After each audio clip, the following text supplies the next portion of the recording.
সৃজন খবর বাংলা, খবর যেখানে জীবনের কথা বলে। শনিবার 8ই মার্চ দেশ ও রাজ্য জুড়ে পালিত হলো বিশ্ব নারী দিবস।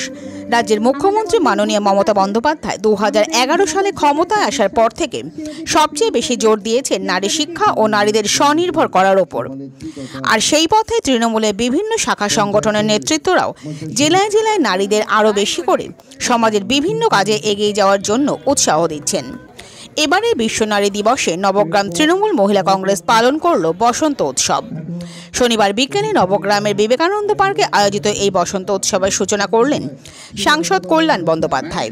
উপস্থিত ছিলেন বিধায়ক অরিন্দম গোয়েন, প্রাক্তন বিধায়ক প্রবীর ঘোষাল, জেলা পরিষদের সদস্যা প্রিয়াঙ্কা দে, নিখিল চক্রবর্তী, কানাইপুর নবগ্রামের প্রধান উপপ্রধানরা সহ অনুষ্ঠানের মূল উদ্যোক্তা পঞ্চায়েত সমিতির সদস্যা ও নবগ্রাম মহিলা তৃণমূল নেত্রী মমিতা গুহ রায়। এদিনের অনুষ্ঠানে উপস্থিত সমস্ত বক্তারাই নারী শক্তির আরও বৃদ্ধির বার্তা দেন। সাংসদ কল্যাণ বন্দ্যোপাধ্যায় এদিনও নারীদের নিজেদের পায়ে দাঁড়িয়ে স্বনির্ভর হয়ে তবেই বিয়ে করার কথা বলেন। আমরা ফিরে আসছি সেই খবরে একটি বিরতির পর।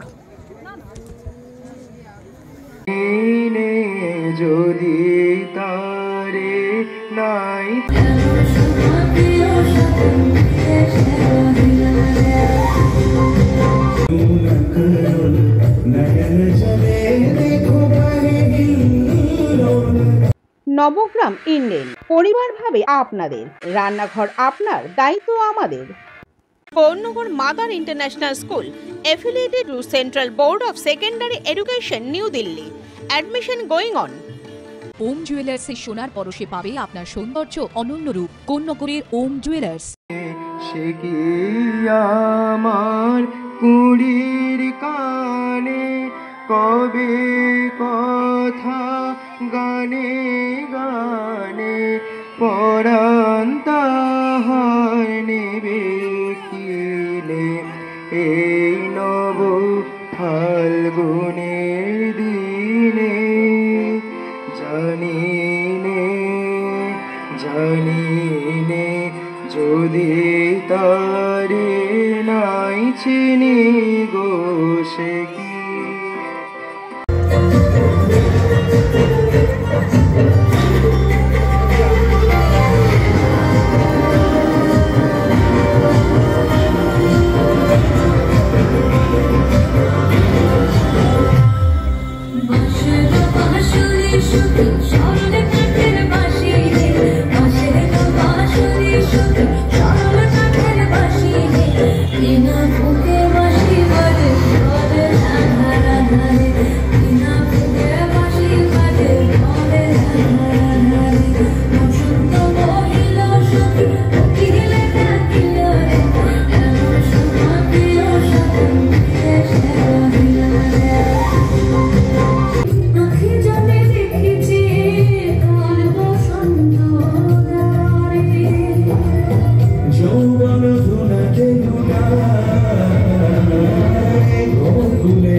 বসন্ত উৎসব হচ্ছে এবং এইসব উৎসবগুলো কিন্তু হতো, কিন্তু মমতা বন্দ্যোপাধ্যায় মুখ্যমন্ত্রী হওয়ার পরে সব অঞ্চলে যেভাবে এই বসন্ত উৎসব একটা সাম্প্রদায়িক ঐক্য সম্প্রীতির বার্তা নিয়ে চারিদিকে অত্যন্ত আনন্দের সঙ্গে পালন করা হয়, আগে পশ্চিমবঙ্গের মানুষ সেটা দেখতো না। বিশেষ করে 34 বছরের ওই বিভীষিকার শাসনে মানুষ দেখতো না।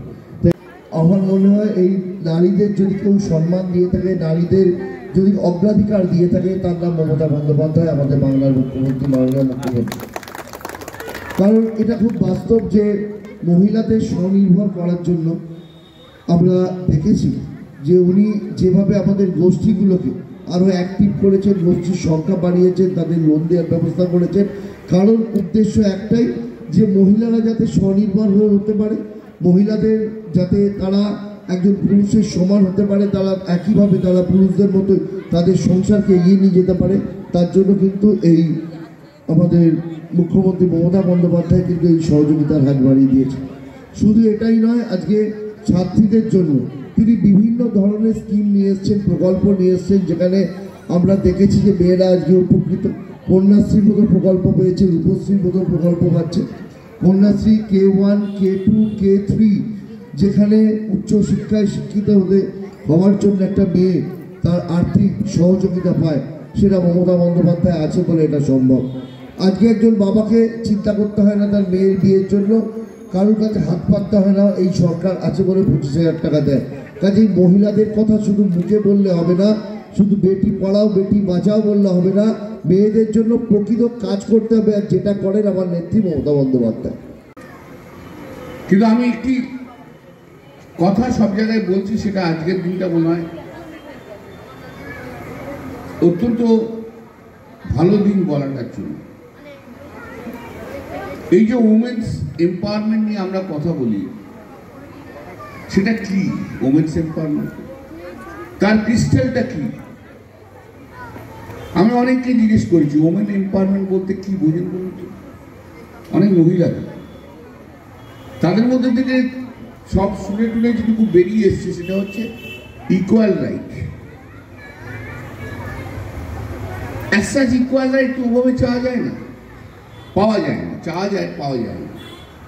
কিন্তু আমি মনে করি ওমেন এম্পাওয়ারমেন্টের ক্রিস্টালটায় দাঁড়িয়ে আছে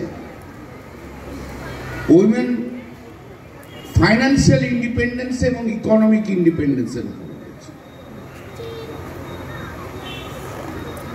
ভারতবর্ষের মেয়েরা, পশ্চিমবাংলার মেয়েরা যখন আর্থিকভাবে স্বয়ং সম্পূর্ণ হতে পারবে, তবে সেই দিন কিন্তু ওমেন এম্পাওয়ারমেন্টটা সার্থক হবে।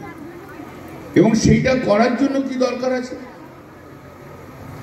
সেইটা করার জন্য আজকে যারা মেয়েরা রয়েছে, চাইল্ডরা, গার্লস চাইল্ড রয়েছে, কলেজ ইউনিভার্সিটি পড়ছে, বা অনেকেই পড়ছে না, পড়তে পারছে না, কিন্তু এখন অনেকেই পড়তে পারছে, পার্সেন্টেজ অনেক বেড়ে গেছে, মেয়েরা অনেক পড়াশোনা করছে এবং ভালো ভালো আসছে। আমি তো ওই গত পরশু দিনই দেখলাম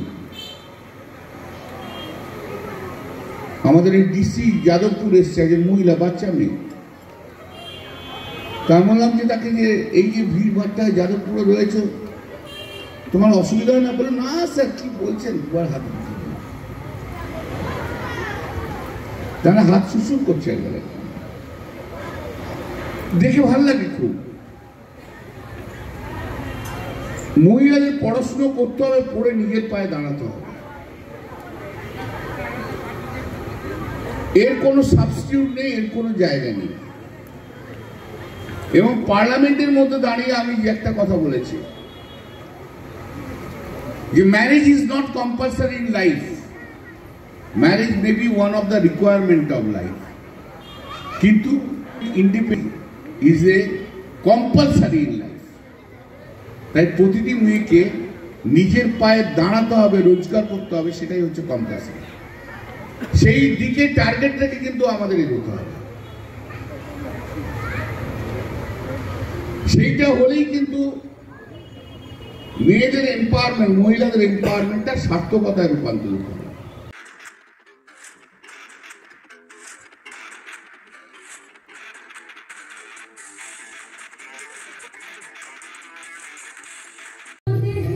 সৃজন, খবর বাংলা নিউজ।